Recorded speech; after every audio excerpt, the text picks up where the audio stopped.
In today's episode of How It Works, we're going to tell you about one of the most dangerous and effective armament types in World of Warships, torpedoes. There are two torpedo types in our game, standard and deep water torpedoes. The former inflict damage on all ship types. The latter differ by their lesser spotting range and can damage only cruisers, battleships and aircraft carriers. However, destroyer Asa Shio stands out because her deep water torpedoes can damage only battleships and aircraft carriers. Torpedoes act like HE shells because they inflict damage with an explosive wave, and the mass of their warhead allows them to ignore any armor. However, armor reduces the damage caused by torpedoes. That's why a torpedo inflicts a sixth of its damage to the part of the ship that it hits, plus a sixth of its damage to the hull. Let's demonstrate this. We'll take Fuso for instance. No, let's leave it alone for a while. Let's take Alabama. A torpedo from British cruiser Minotaur hits Alabama's forward end. It has 2,900 HP. If a torpedo hits Alabama's forward end, it will be destroyed. 2,900 plus 7,755 HP is subtracted from the hull's HP pool. Total 10,655, but we'll see another number in the game, 10,728. Where does this extra 73 HP come from? The thing is that a torpedo has a cube-shaped effective explosion area, like any HE shell. A torpedo's cube is the size of a battleship's HE shell cube. The main difference is that the torpedo cube damages all ship parts within its coverage. The damage depends on the overlapping volume of the cube and a ship's part. Therefore, the maximum torpedo damage is the sum of the damage dealt to a ship's part and the hull, plus the maximum damage caused by the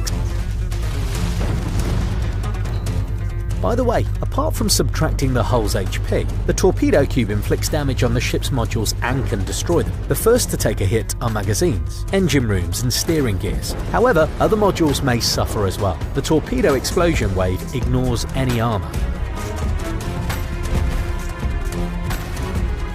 Every subsequent torpedo that hits Alabama's forward end will inflict only half the maximum damage on the hull because the forward end is destroyed. After the hull's HP reaches zero, any torpedo that hits Alabama's forward end won't do any damage.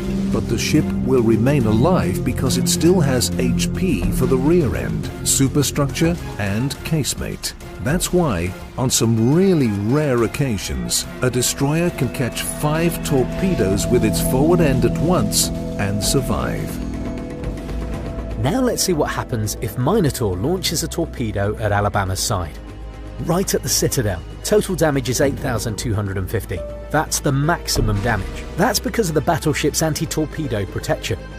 It's a specially structured underwater ship part that weakens the torpedo explosion energy and prevents it from damaging the most important compartments. The forward and rear ends don't usually have any anti-torpedo protection. That's why these parts receive maximum damage, while all ships, except for destroyers, have their central part equipped with anti-torpedo protection.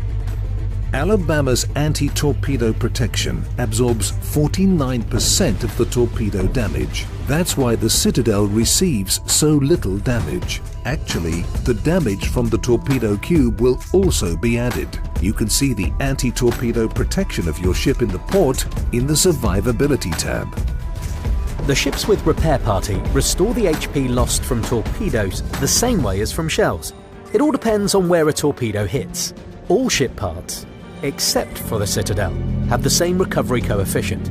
When talking about Alabama, the coefficient will be 0.5, and the Citadel's coefficient will be 0.1.